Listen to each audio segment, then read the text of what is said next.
Hello दोस्तों, welcome to take studio. मैं अजहर साबरी। यदि आप किसी भी तरह का इंटरनेशनल ट्रांजैक्शन करते हैं, यानी कि पैसा भेजते हैं या मंगवाते हैं, तो बैंक सहित आपको एक कोड देने की जरूरत होती है जिसका नाम होता है BIC कोड यानी कि स्विफ्ट कोड। ये BIC कोड यानी कि स्विफ्ट कोड होता क्या है? BIC का फुल फॉर्म होता है बैंक आइडेंटिफायर कोड, यानी कि बैंक को आइडेंटिफाई करने वाला कोड, जो कि अंतरराष्ट्रीय स्तर पर बैंकों के साथ लेन देन के लिए यूज होता है।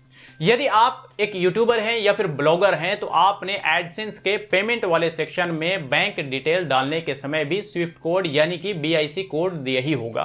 आपने या तो अपने ब्रांच से संपर्क करके अपने बैंक का BIC कोड यानी कि स्विफ्ट कोड जाना होगा, या फिर आपने गूगल पर ब्राउज करके या फिर किसी और माध्यम से जाना होगा। तो आज हम आपको यही बताएंगे कि किस तरह से आप अपने बैंक के लिए या फिर अपने ब्रांच के लिए BIC कोड यानी कि स्विफ्ट कोड आसानी से जानेंगे। लेकिन आगे बढ़ने से पहले आप लोगों से एक छोटी सी अपील कि यदि आप हमारे चैनल पर नए हैं तो चैनल को सब्सक्राइब करें और नए वीडियोस के अपडेट के लिए बेल आइकन को प्रेस करें। अब चलिए हम अपने लैपटॉप स्क्रीन पर चलते हैं और देखते हैं कि किस तरह से अपने बैंक के ब्रांच के लिए आसानी से स्विफ्ट कोड यानी कि BIC कोड सर्च करेंगे, फाइंड करेंगे।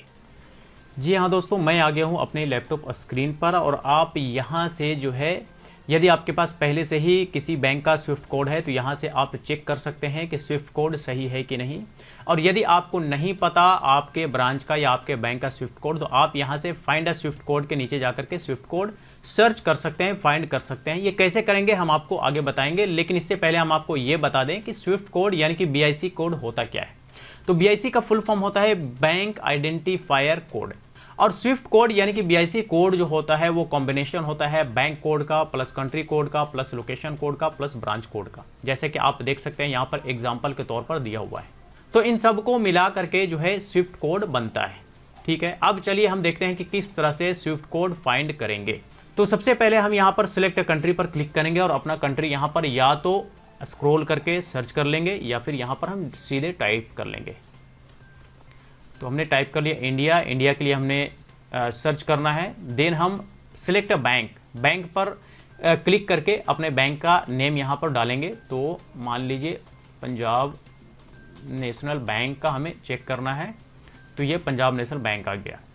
देन पूछ रहा है सिलेक्ट सिटी, तो सिटी सिलेक्ट करते हैं। मान लीजिए हम दिल्ली ले लेते हैं, दिल्ली ले लिया। देन फाइंड स्विफ्ट कोड पर क्लिक करेंगे फाइंड करने के लिए। तो देखिए हमारे पास नीचे में बहुत सारा लिस्ट आ गया है दिल्ली के लिए। तो यहाँ पर देखिए सबसे टॉप पर दिखा रहा है use this code for any Punjab national bank branch in India. तो इंडिया में किसी भी पंजाब नेशनल बैंक के ब्रांच के लिए इस स्विफ्ट कोड को यूज कर सकते हैं। इसको क्लिक करेंगे तो आपको स्विफ्ट कोड यहाँ पर दिखेगा। तो देखिए मैं आपको दिखा देता हूँ। आइए देखिए यहाँ पर ये जो कोड है, ये सेम कोड यहाँ पर भी है। तो इस कोड को आप पंजाब नेशनल बैंक के किसी भी ब्रांच के लिए यूज कर सकते हैं। एक बात और मैं आपको बता दूं कि पंजाब नेशनल बैंक के सारे ब्रांचेस का स्विफ्ट कोड नहीं होता है, बल्कि जो मेट्रो सिटीज में ब्रांचेस होते हैं उनका स्विफ्ट कोड होता है। जैसे कि हम आपको बैक करके दिखा देते हैं, यहाँ पर कुछ और बैंक्स हैं जिनका स्विफ्ट कोड ऑलरेडी है। देखिए यहाँ पर लिख रहा है कि local branches for Punjab national bank in India. तो इन ब्रांचेस का स्विफ्ट कोड अलग से है, जैसे कि कनेक्ट सर्कस इंडिया वाला ब्रांच हो गया, न्यू दिल्ली इंडिया वाला ब्रांच हो गया, बराखंबा रोड दिल्ली वाला ब्रांच हो गया, अशोक विहार फेज, और भी बहुत सारे ऐसे ब्रांचेस हैं दिल्ली के जिसका स्विफ्ट कोड अलग है। लेकिन इन सारे ब्रांचेस के लिए भी आप जो है इसका स्विफ्ट कोड यूज कर सकते हैं, जो कि यहाँ पर साफ साफ लिख रहा है कि use this code for any Punjab national bank branch in India. तो या तो आप सारे ब्रांचेस वाला स्विफ्ट कोड यूज कर लें, या फिर अगर आपके ब्रांच का स्विफ्ट कोड है तो फिर आप यहाँ से उसको चेक कर लें और चेक करके जो है यहाँ से कॉपी पेस्ट करके उसको यूज कर सकते हैं। जैसे कि देखिए मैंने इस पर क्लिक किया तो यहाँ पर देखिए स्विफ्ट कोड इसका दिखा रहा है, यहाँ पर ब्रांच कोड भी आ रहा है, मतलब कि इस ब्रांच का अलग से स्विफ्ट कोड है। आप देख लीजिए जो कॉमन है, जो सभी ब्रांचेस के लिए है, उसमें जो है ब्रांच कोड नहीं दे रहा है। ये देखिए XXX यहाँ पर दिया हुआ है, मतलब कि ब्रांच कोड नहीं है।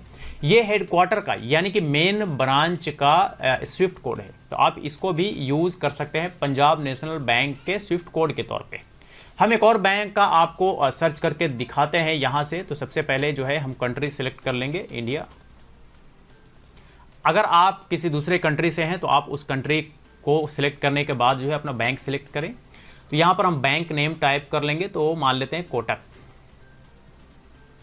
Kotak Mahindra bank. Then city select करते हैं तो हम पटना ले लेते हैं।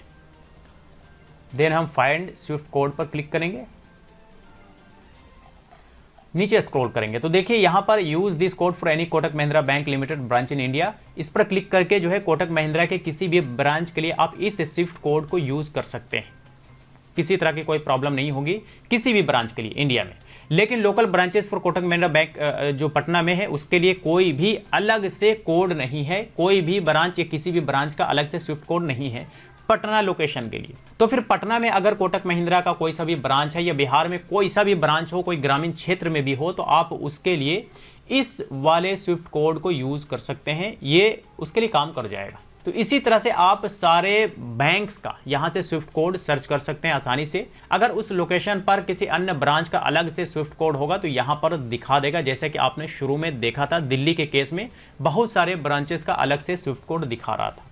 लेकिन हर ब्रांचेस के लिए भी एक कॉमन सा स्विफ्ट कोड होता है, जैसे कि मैंने आपको शुरू में भी दिखाया और आप यहाँ पर भी देख सकते हैं कि साफ साफ लिख रहा है कि use this code for any Kotak Mahindra bank limited branch in India, यानी कि इंडिया में किसी भी कोटक महिंद्रा ब्रांच के लिए आप जो है इसके स्विफ्ट कोड को यूज कर सकते हैं। तो इसी तरह से जो है आप अन्य ब्रांच का या फिर आप किसी अन्य कंट्री से हैं तो आप वहाँ से भी इसी तरह से आप सर्च करके स्विफ्ट कोड जान सकते हैं आसानी से।